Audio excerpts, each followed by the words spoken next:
신앙인들에게는 한 가지 고민이 있습니다. 이 큰 고민은 왜 우리는 정직하고 하나님의 뜻에 살아야 하는가? 패역한 세상 사람들은 자기 마음대로 살고 사기치고 거짓말하고 온갖 나쁜 짓을 다 하는 사람들도 TV에 나와서 당당하고 뻔뻔하게 자랑합니다. 그리고 세상 사람들은 그런 사람들을 아무렇지도 않게 응원하고 지지하고, 그리고 자기 편이 아닌 사람들이 나쁜 짓 하면 얼굴에 핏빛을 띠면서 열심히 정죄하고 비난합니다. 그렇게 열심히 살고 잘들 살고 전혀 양심에 꺼리낌이 없는데, 왜 우리는 하나님의 뜻대로 정직하게 말씀대로 조그마한 죄를 지어도, 조그마한 나쁜 생각만 해도 죄의식을 갖고 잠 못 이루며 살아야 하는가? 이게 바로 우리의 현실적인 질문입니다. 그래서 왜 악하고 나쁜 짓하고 패역한 사람들이 잘 먹고 잘 살까? 왜 승승장구할까? 하는 질문이 우리에게는 늘 있습니다. 그런데 이런 고민을 한 사람이 수천 년 전에도 성경에 등장합니다. 그 사람이 아삽이라고 하는 사람인데, 이분이 그 유명한 시편 73편을 지었습니다. 이 73편의 내용을 앞에 있는 영상을 바라보면서 잠깐 설명해 보면 이렇습니다.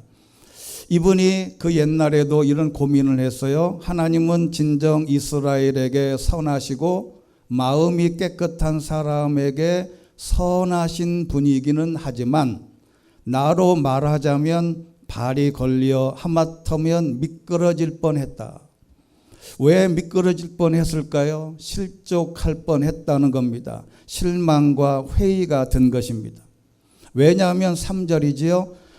내가 악인들이 잘 되는 것을 보고 그 어리석은 사람들을 부러워했기 때문이다. 여러분, 세상 악인들이 잘 됩니다. 악한 사람들이 번성합니다. 세상 돈 잘 버는 사람들은 대부분 악한 사람들일 가능성이 많습니다. 그것 때문에 아삽이 고민했어요. 우리와 같습니다. 같은 생각을 한 것입니다.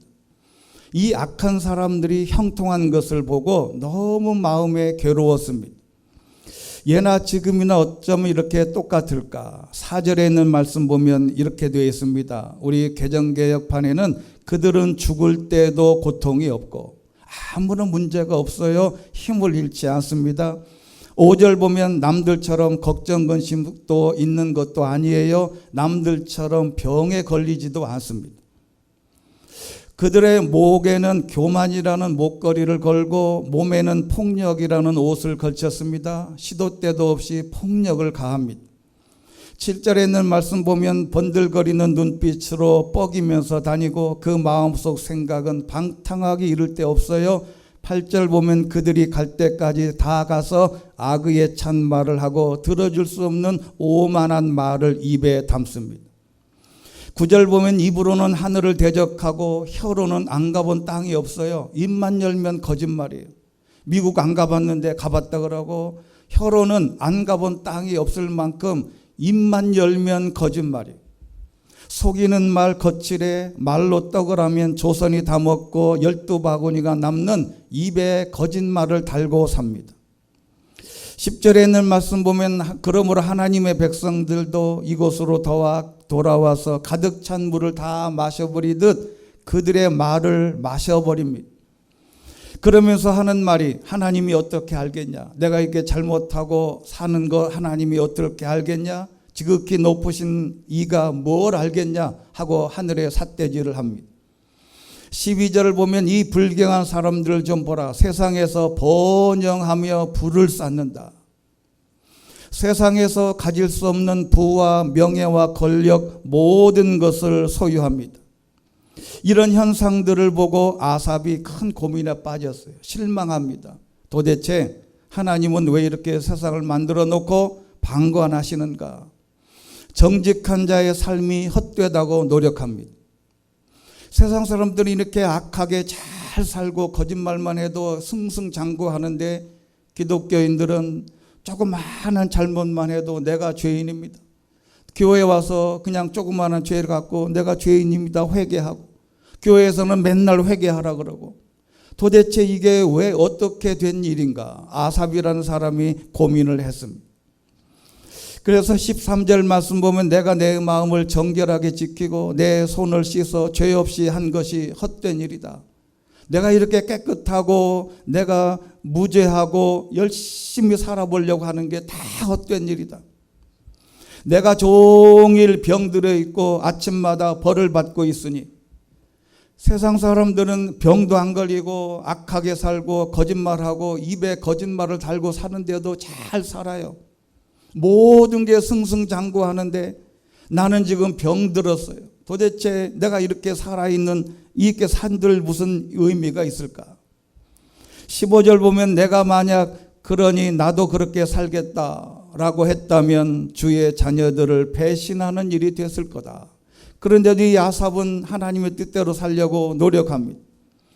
그래서 16절 보면 내가 이 모든 것을 이해하려고 애쓰다가 너무 답답한 나머지, 이 모든 상황을 이해하려고 아삽이 애쓰다가 답답했어요. 이렇게 사는 사람들이 세상에 많은데 이런 사람들이 성공하고 권력을 누리고 명예를 갖고 행복하게 사는 것에 대한 고민을 했는데, 이 아삽이 17절에 이렇게 말합니다. 하나님의 성소에 들어갈 그때서야 결론을 얻었다. 이 아삽이 수많은 시간 동안 사람들은 거짓말하고 악하고 자기 마음대로 사는데도 승승장구하는데, 자신은 하나님의 말씀대로 순종하려고 하고 열심히 살려고 하는데 병들고 몸도 아프고 모든 게 다 허물어지는 거예요. 드디어 결론을 도달하게 되는데, 이 아삽이 성소에 들어갈 때에 알게 됐는데 그 뭐를 깨달았냐면 18절입니다. 주께서 정말 그들을, 악한 사람들을 미끄러운 곳에 세워두셨고 멸망에 던져버리시더라. 19절 보면 희한한 말씀이 있습니다. 그들이 멸망하는 게 얼마나 갑작스럽던지 그들이 공포에 완전히 휩쓸려 버렸다. 어느 날 갑자기 그 사람들이 망하더라. 영어 성경에 보면 suddenly라고 되어 있어요. 순식간에 전혀 예기치 않는 시간에 완전히 폭망하는 거예요.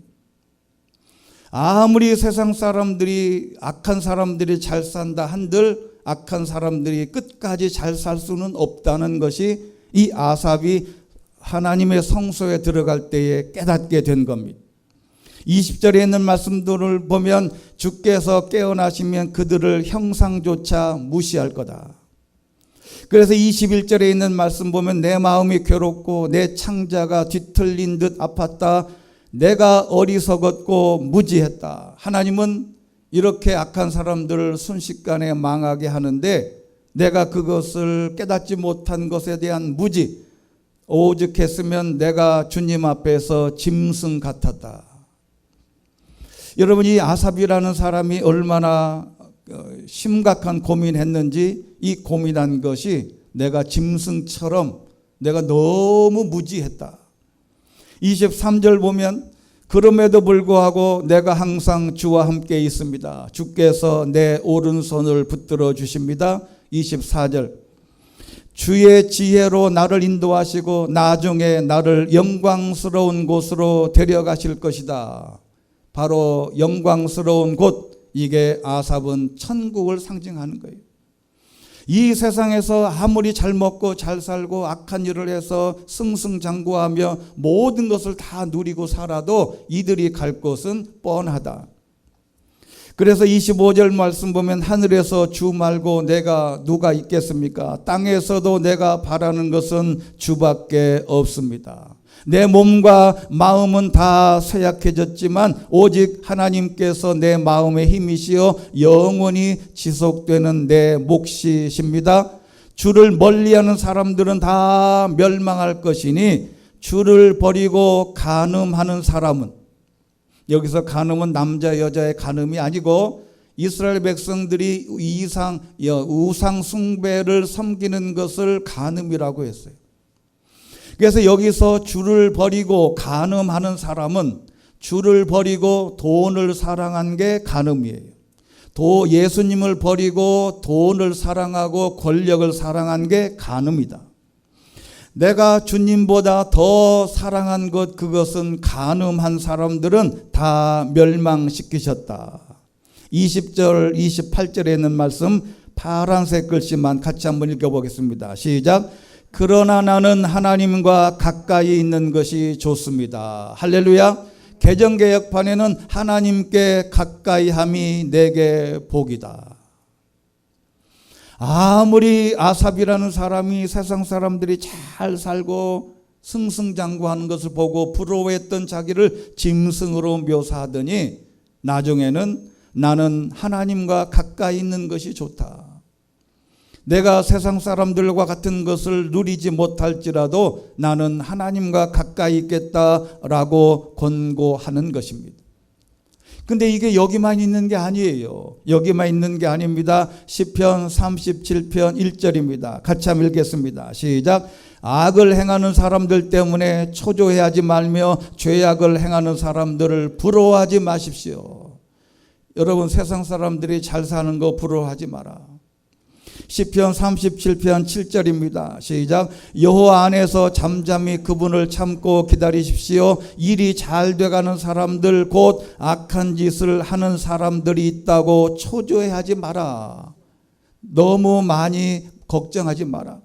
여기만 있는 게 아닙니다. 잠언 3장 31절도 있습니다. 시작. 폭력을 휘두르는 사람을 부러워하지 말고 그 어떤 행동도 본받지 말라. 23장 17절 시작. 죄인들을 부러워하지 말고 늘 오직 여호와를 경외하는 일에만 마음을 써라. 할렐루야. 이게 성경에 전체적으로 흐르는 큰 맥락이에요.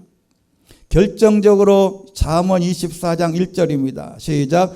악인을 부러워하지 말고 그들과 어울리려고 하지 마라. 아멘. 하나님이 악인을 부러워하지 말고 그들과 어울리려고도 하지 마라. 여러분, 컨닝을 저도 대학 다닐 때 한두 번 해봤어요. 근데 그 믿음의 대학, 기독교 대학인 한동대학교는 시험 볼 때 시험 감독 자체가 없답니다. 무시험 제도예요. 지금부터 개교 이래로 모든 걸 무시험 제도. 이게 뭐냐면 여러분, 컨닝해서 조금만 컨닝하면요 점수가 확 올라갑니다. 다 유혹이 있어요. 이거 내가 컨닝하고 나쁜 짓 하면 돈도 훨씬 많이 법니다. 조금만 나쁜 짓 하면 몇 배나 수익이 나요. 그런데 그들과 어울리려고도 하지 마라. 이미 성경은 세상과 더불어 살고 있는 하나님의 사람들에게 이렇게 강력하게 권고하고 있습니다. 자, 그런데 이러한 관점에서 볼 때 오늘 마태복음 5장의 이 산상수훈은 어떻게 보면 기절할 일입니다. 여러분, 신약 성경에서 최고 난이도를 자랑하는 탑 클래스가 마태복음 5장, 6장, 7장이에요. 여러분, 이 말씀을 읽다 보면 도저히 우리는 율법보다 더 어려워요. 율법은 그냥 간음하지 말라 그랬죠. 그런데 예수님은 뭐라 그래요? 여자를 보고 음욕을 품는 것도 간음이다. 그러니 율법보다 1000배가 더 어렵지요. 최고의 탑 클래스인데 제가 늘 말씀드립니다. 예수님께서 이 지상에서 공생애할 할 때 말씀하신 대상이 있습니다. 예수님은 말씀하실 때 대상을 딱 구분했어요. 첫 번째는 무리하고 군중들만 있을 때, 그러니까 제자들은 어디 가고 군중하고 무리들만 있을 때는 아주 수준 낮은 그런 얘기만 하셨어요. 그리고 두 번째는 무리하고 군중들과 제자들이 함께 있을 때 그 예수님이 하신 말씀, 그래 놓고 세 번째 중요한 거, 씨 뿌리 있는 비유를 해석한다든지 더 핵심적이고 탑 클래스에 있는 고도의 말씀은 언제만 하셨냐고요? 제자들만 있을 때 하셨어요. 바로 저와 여러분에게 하시는 말씀입니다. 이 마태복음 5장, 6장, 7장은 세상 사람들은 도저히 감당이 안 돼요. 그거는 불가능합니다. 그들에게는 예수님이 이런 요구를 하지 않습니다. 단 제자들에게만, 오늘 저와 여러분에게만 말씀하시는 내용인데, 이 마태복음 5장서부터 있는 12절까지 있는 이 말씀은 그 산상수훈 중에도 최고의 탑클래스에 있는 말씀인데, 오늘 5장 1절부터 8가지의 복을 간단하게 말씀으로 요약을 해 보겠습니다.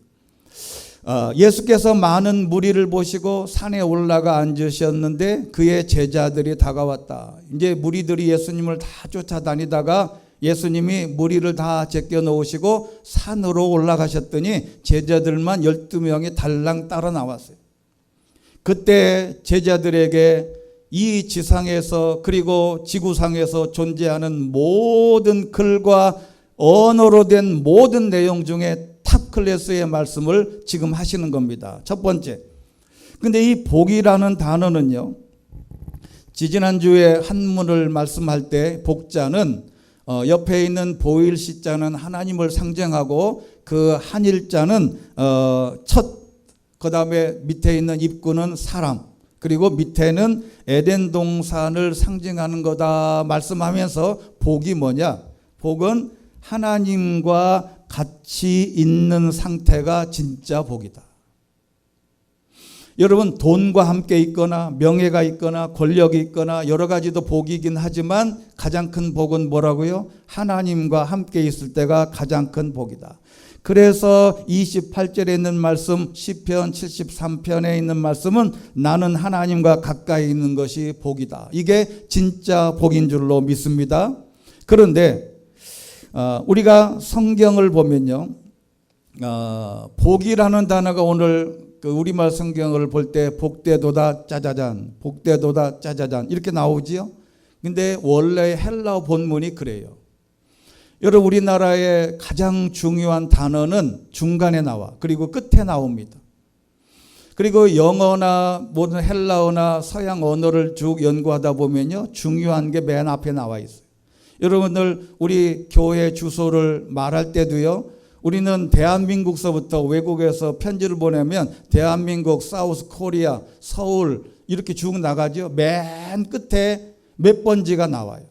근데 서양 주소는요, 그렇게 하지 않습니다. 제일 중요한 주소가 맨 앞에 나와요. 딱 나오고 그 다음에 작은 데서부터 큰 데로 출발해.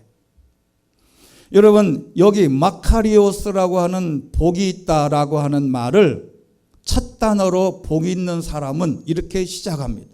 자, 그런데 복이라는 게 뭘까? 복은 번영과 행복을 초래하는 하나님의 축복입니다. 신약은 예수 그리스도의 속죄에 참여해서 의롭다고 인정받는 게 복이다. 지혜서는 여호와를 의지하고 지혜를 가진 자가 복있다. 신약 성경에서 사도 바울은 허물의 사함을 받고 죄의 가리움을 입는 길, 즉 죄가 용서받는 것이 가장 큰 복이다.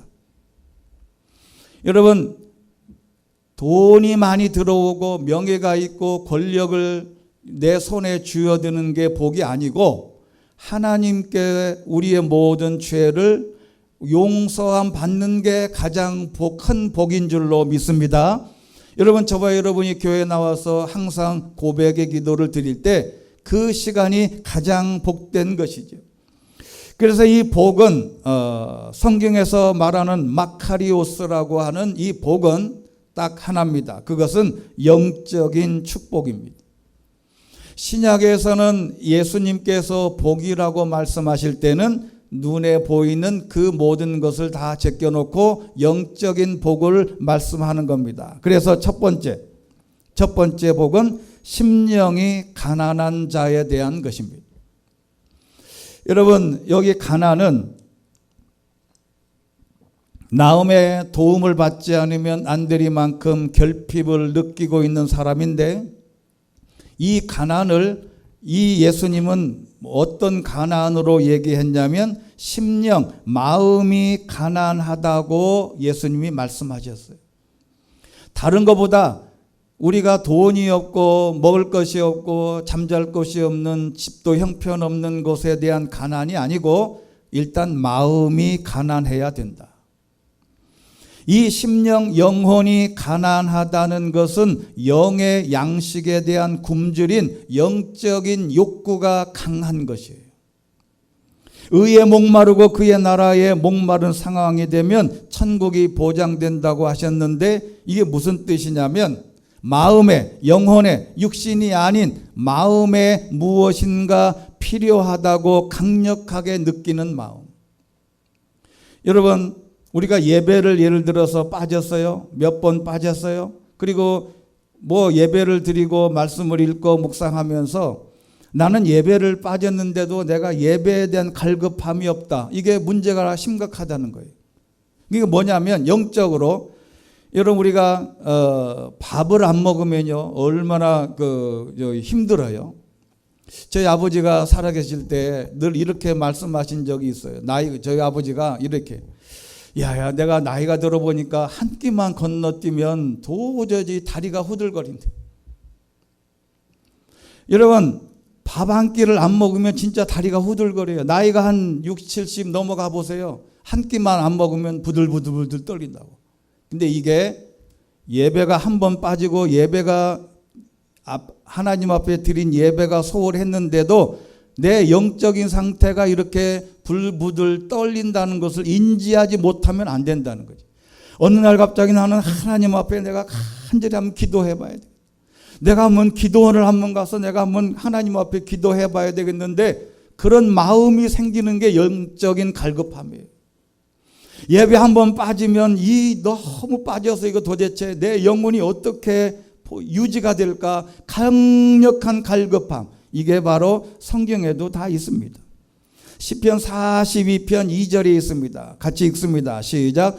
내 영혼이 하나님을 살아계신 하나님을 목말라 합니다. 내가 언제 나아가서 하나님을 뵐 수 있겠습니까? 할렐루야. 하나님을 목말라 하는 거 영적인 일에 갈급함이다. 시편 63편 1절입니다. 시작. 오 하나님이여 주는 내 하나님이시니 내가 주를 간절하게 찾습니다. 물이 없어 메마르고 지친 땅에서 내 영혼이 주를 목말라 하며 내 육체가 주를 간절히 바랍니다. 할렐루야. 주를 간절하게 물이 없어 메마르고 지친 땅에서 내 영혼이 주를 목말라 한다. 내가 한번 예배를 빠뜨리거나 예배에 대한 욕망, 예배를 내가 언젠가 한번 내가 드려야 되는데 TV를 틀고서라도 내가 누워있는 침상에서라도 내가 하나님을 만나야 되겠다는 간절한 이 목마름이 필요하다. 의에 굶주리고 영혼이 갈급해서 영적 양식을 풍족하게 먹게 되면 의에 목마르면 이 가난하게 되면 천국에 갈 수 있다. 천국 가는 길입니다. 여러분 하나님께서 심령이 가난하면 결국에 하나님께서 천국으로 인도하는 길이에요. 여러분 제가 어릴 때 이제 사람들이 돌아가시면 저는 이제 장례식을 뭐 수백 번 해봤으니까 별별 일이 다 있어요. 제가 이제 시골에 청주 상당교회 갔더니 어느 집에 갔더니 돌아가셨는데 그 염하는 사람이 오셔가지고 쌀을 가져오라 그래요. 그래서 쌀을 왜 가져오냐 그랬더니 쌀을 한 바가지 가져오니까 그 수저로 죽은 사람 입을 딱 벌리더니 한 수저를 딱 집어넣으면서 일천석이요. 그 다음에 두 수저 넣으면서 이천석이요. 근데 세 번째 딱 넣었더니 삼천석이요. 그래. 그 입이 막 쌀이 옆으로 흘러. 그러니까 이렇게 해가지고 입을 콱 막. 그래서 제가 물었어요. 이거 왜 이렇게 집어넣냐 그랬더니 천국 갈 때 아니 저승 갈 때 중간에서 먹을 양식이라는 거예요. 그때 제가 딱 알았어요. 그 양식보다 우리는 하나님의 말씀의 양식을 먹어야 천국도 간다. 이거지. 여러분 우리가 한 번 이렇게 나와서 예배 드리는 게 아무것도 아닌 것 같지요? 하나님께서 오늘 영의 양식을 풍족히 먹고 하늘나라 가는데 지치지 않고 다리가 후들거리지 않는 줄로 믿습니다. 이게 영적인 양식을 마음껏 먹어야 돼요. 그래야 그 심령이 가난하게 되는 것이 첫 번째 복입니다. 두 번째는 슬퍼하는 사람들에 대한 보상입니다. 그런데 여기서 말하는 애통은 세상에서 어려운 일을 당하고 슬퍼하고 힘든 일을 당해서의 애통이 아니에요. 어떤 애통이냐면 자기 죄에 대하여 애통하는 겁니다. 내가 하나님 전에 나와서 죄 지은 것에 대해서 너무 안타까워. 내가 이번 주에 하나님의 말씀대로 살려고 노력했는데 내가 죄의 함정에 빠져가지고 내가 하나님 앞에 기도할 때 정말 너무 괴로운 거예요. 내가 이 죄를 다시 안 지으려고 몸부림쳤는데도 육신이 연약해서 어쩔 수 없이 한 것에 대한 간절한 애통함. 야고보서가 뭐라 그랬냐면 슬퍼하고 탄식하며 통곡하십시오. 여러분의 웃음을 탄식으로 기쁨을 슬픔으로 바꿔라. 죄에 대한 애통입니다. 이런 사람들은 슬퍼하는 자를 마음 하나님께서 위로, 성경의 위로는 슬퍼하는 자의 마음을 즐겁게 해줄 뿐만 아니라 격려하고 새 힘을 주는 일인데, 이게 가장 큰 위로가 뭐냐면 예수 그리스도로 말미암은 구원의 복음이 가장 큰 위로다. 즉 내가 아무리 죄를 지었어도 통곡하며 살인죄를 지었어도 예수님께 회개하면 이 모든 죄를 용서해 주시는 줄로 믿습니다. 이 죄사함이 바로 위로입니다. 여러분, 누가 어려운 일을 당하고 힘든 일을 당하고 아버지나 누군가의 큰 잘못을 했을 때 그 사람이 이제 괜찮아, 걱정하지 마 라고 말할 때 그게 가장 큰 위로가 된다는 겁니다. 세 번째는 온유한 자의 복입니다. 온유한 것은 그냥 그 자체가 그냥 마음이 부드러운 겁니다. 마음에 가시가 없는 거예요. 죄송하지만 한번 따라해 보겠습니다. 온유한 마음은 마음에 가시가 없는 거다. 그 가시가 말로 나와요. 뭔가 마음에 불편하면 말로 틱틱거리고 말로 함부로 하고 말로 친절하지 않아요. 그러니까 이 말에 가시가 있고 마음에 가시가 있어서 온유할 수가 없어요. 이건 뭐냐면 자기의 존재가 하나님으로 말미암은 것을 아는 겸허함, 그런 까닭에 다른 사람들에게도 친절하게 하는 게 온유함이에요. 근데 여러분, 이게 이 온유한 사람은 땅을 기업으로 받는다. 땅 사고 싶으면 온유해라. 제가 언젠가도 한번 말씀드렸죠. 강남이 지금은 이제 물난리로 어렵게 힘들지만 한 20여 년 전에 신동아라고 하는 잡지에 강남 사람들이 어디 사람들이 제일 많이 살까? 그러니까 강남의 부자들이 어느 도 출신들이 많이 살까? 경상도, 전라도, 제주도, 중부권, 서울, 이북 다 포함해서 어느 도의 출신자들이 강남의 인구가 제일 많을까? 조사를 했어요. 어디가 제일 많을까요? 충청도가 제일 많았어요. 제가 그때 깜짝 놀랐어요. 사람들이 다 조사한 사람들이 의외. 인구는 그 당시에 충청도가 경상도의 절반도 안 됐어요. 그런데도 충청도 사람들이 강남에 제일 많은 것은 왜 그럴까? 사람들이 이제 분석을 했을 거 아니에요. 그런데 이렇게 분석한 내용도 있어요. 충청도 사람들이 사업을 하다 보면 이 사람들이 어눌해 보인대. 그래가지고 상대방하고 대화하고 무슨 계약을 할 때 이 어눌한 사람이 나를 속이겠냐. 그래서 믿어주고 이렇게 발전한다는 거죠. 근데 이것도 아닐 수도 있어요. 충청도 사람들이 좀 음흉하긴 해. 그냥 겉을 속을 안 뒤집어. 그래서 안 되시오. 누가 물건 사서 이제 이걸 5,000원짜리인데 3,000원 달라 그러면 그냥 안 됩니다. 경상도 사람이 이렇게 해야죠. 그럼 충청도는 뭐라 그러는지 아세요? 되시오. 이거 팔매 가서 돼지나 먹이지요. 이게 어눌해 보인 사람들. 그런데 결론이 뭐냐면 사람이 어눌해 보이고 착하고 마음이 순하면 잘 살 수 있다는 거예요. 이게 성경에도 다 있어요. 온유하고. 여러분, 땅 사고 싶으면, 큰 땅 부자가 되고 싶으면 성경의 말씀대로 그대로 해봐라. 온유하면 된다. 마음이 부드러워. 누구를 상대하든 마지막 예로 제가 말씀을 드릴 테니까 기억하시고, 네 번째는 의에 줄이고 목마른 사람. 이건 분명히 앞에서도 심령이 가난한 것과 비슷한데, 여기서 의에 목마르다 이 말은 구원에 대한 겁니다. 여러분, 오늘에 있는 로마서 3장 24절 같이 읽습니다. 시작. 그러나 그리스도 예수 안에 있는 구속으로 인해 하나님의 은혜로 값없이 의롭다는 인정을 받습니다. 아멘. 이게 뭐냐면 구원에 관한 목마름이에요. 죄송하지만 한번 따라해 보겠습니다. 나도 천국 가고 싶다. 이 목마름을 말하는 거예요. 에이, 나는 뭐 죽어서는 천국 그 다음이고 나는 이 땅이 좋지. 아니에요. 내가 구원에 대한 목마름. 나는 예수 그리스도를 통해서 분명하게 나는 천국 가고 싶다. 배부른다고 하는 이 단어가 희한한 단어입니다. 오늘 가장 핵심적인 단어 중에 하나인데, 배부를 것이라는 말은 풀을 먹이다, 음식으로 채우다라고 하는 뜻인데, 이게 구원의 의에 예수 그리스도를 통하여 구원에 목말라 하면 먹을 것, 마실 것, 그 모든 것을 허락하신다.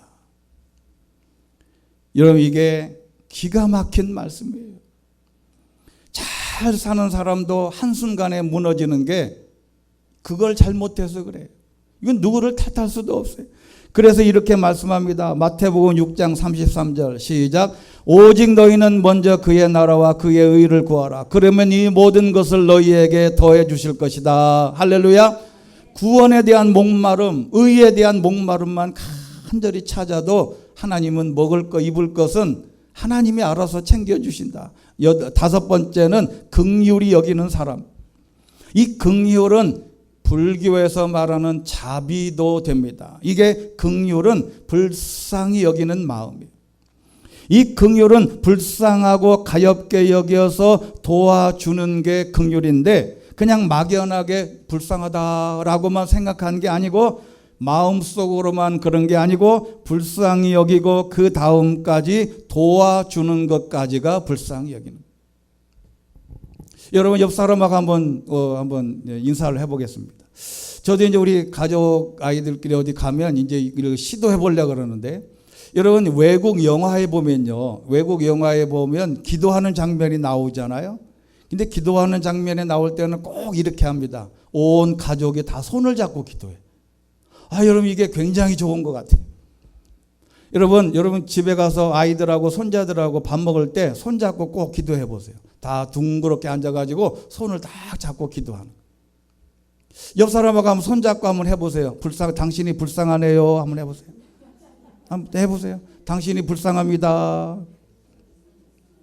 이 불쌍함이 그냥 뭐가 부족해서 그런 게 아니고, 옆에 있는 뭔가를 볼 때는 내가 이 사람한테 뭔가를 도와줘야 되겠다, 이런 마음, 불쌍한 마음이 생기는 게 좋은 거다. 그렇게 하면 평소에 다른 사람들을 늘 돕고요, 도와주고 협력하고 뭔가를 잘 해주면요, 자기가 어려울 때 반드시 그 사람이 나를 도와줍니다. 독불장군으로 나만 나대로 막 살다가 정작 어려우면 날 좀 도와주세요 그러면, 야, 내가 어려울 때는 콧방귀도 안 끼더니 내가 널 왜 도와주냐? 사람은 똑같다는 거지. 누군가를 이렇게 불쌍히 여기고 잘 도와주고 힘들 때 와서 그런 사람이 있어요. 막 이렇게 해주면요, 어느 날 내가 힘들 때, 야, 나 이거 힘들어, 도와달라 소리 안 하는데, 그래, 맞아, 내가 너 도와줄게, 걱정하지 마, 이렇게 되는 것. 불쌍히 여김을 받으면, 불쌍히 여김을 하면 나도 불쌍히 여김을 받는다. 여섯 번째는 마음이 청결한 사람이에요. 청결은 그대로 마음이 깨끗하고 섞인 것이 없고 그냥 마음이 그냥 순수한 사람입니다. 근데 이런 사람의 축복은 뭐냐면 하나님을 볼 수 있답니다. 여러분, 왜가 하나님을 왜 볼 수 없을까? 인간은 하나님을 볼 수 없다고 하셨고, 이 성경에서 하나님을 보자고 할 때 기껏 하는 말씀이 예수님의 하나님의 뒷모습밖에 안 보여줬어요.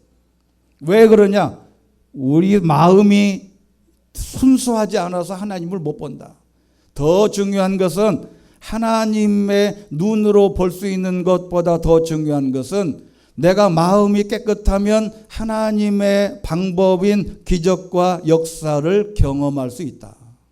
그 다음에 7번째, 마음이 화평케 하는 사람. 이 화평이라는 것은 사람과 사람 사이, 이웃과의 사이에서 중재해서 샬롬의 평화를 가져오게 하는 사람. 그 사람에 끼면 모임이 활성화가 되고, 두 사람이 앙숙인데 그 사람이 끼면 화해하게 되고, 어느 곳을 가든지 그 사람이 끼면 그냥 활기가 돋아. 그 사람만 일단 딱 오면 모임의 분위기가 확 바뀌고, 그 사람이 오면 불화하고 힘들고 어려웠던 사람들이 서로 다 용서하고 이게 화합하게 돼. 이게 성경에도 있습니다. 이런 직분을 우리에게 주셨어요. 고린도후서 5장 18절입니다. 시작. 모든 것은 하나님께로부터 왔습니다. 하나님은 그리스도를 통해 우리를 그분과 화목하게 하시고 또한 우리에게 화목하게 하는 직분을 맡겨 주셨습니다. 할렐루야. 우리에게는 이 직분을 맡겨주셨습니다. 그 다음 7번째는 의를 위해서 핍박을 받는 사람이. 여러분, 이 박해는 예수 믿는다고 두들겨 맞거나 예수 믿는다고 죽거나 예수 믿는다고 손해보는 것을 말합니다. 주일날 열어야 할 가게를 문 닫으면 손해입니다. 이게 바로 하나의 박해의 일종이에요. 그런 사람들에게 성경에 보면, 우리가 요즘에 보면 예수 믿는다고 감옥 가거나 어려움을 당하는 일이 없습니다. 우리나라는. 근데 북한이나 중국이나 이 나이지리아 같은 경우에 보면 많은 사람들이 2021년도에 신앙 때문에 목숨 잃은 사람 기독교인 수가 4,761명이었답니다. 올해 이 숫자는 24% 증가한 5,898명으로 늘어났습니다. 이 4,650건이 나이지리아에서 일어났는데 하루에 13명씩 예수님을 믿는다고 죽입니다. 예수님을 위해서 집에서 쫓겨난 이들이 수많은 사람이 많고, 전 세계의 많은 국가에서 기독교인들은 박해로 인해서 어려움을 당하고 죽기도 하고 모욕을 당하고 있습니다. 이런 사람들에게는 하나님께서 축복해 주시는 게 있는데, 나 때문에 사람들의 모욕과 핍박과 어려움을 당하는 사람들을 하나님께서 축복해 주시는데 어떤 복이냐면 12절에 있는 말씀입니다. 같이 읽습니다. 시작. 기뻐하고 즐거워하라. 하늘에서 너희의 상이 크다. 너희들보다 먼저 살았던 예언자들도 그런 핍박을 당했다. 할렐루야. 여러분, 이렇게 핍박, 박해를 받는 사람들은 하늘에서 상이 크다. 가장 큰 약속을 받게 된 것입니다. 결론으로 예를 하나 들고 말씀을 맺겠습니다. 대한항공의 객실 승무원으로 근무하는 서모 씨의 이야기인데, 이분이 10여 년 전에 샌프란시스코로 향하는 비행기 안에서 이렇게 서비스를 마치고 벙커라 그러죠. 이제 그 승무원들이 쉬는 데 들어가는 곳을 벙커라고 합니다. 그런데요, 그것을 쉬려고 하려고 있는데 어떤 할머니가 굉장히 이제 화장실을 들락거리면서 너무 분주해요. 그래서 할머니 어디 편찮으신 데 있어요? 왜 그러셔요? 이렇게 물었더니 이분이 이렇게, 아가씨, 내가 틀니를 잃어버렸는데 내가 화장실인지 어느 화장실인지 생각이 나지 않아. 내가 아무리 봐도 못 찾겠어. 그런 거예요. 그래서 이 승무원 아가씨가 그럼 내가 찾아보겠습니다 하고 가서 비닐 장갑을 끼고 객실 안에 있는 화장실 쓰레기통을 다 뒤졌어요.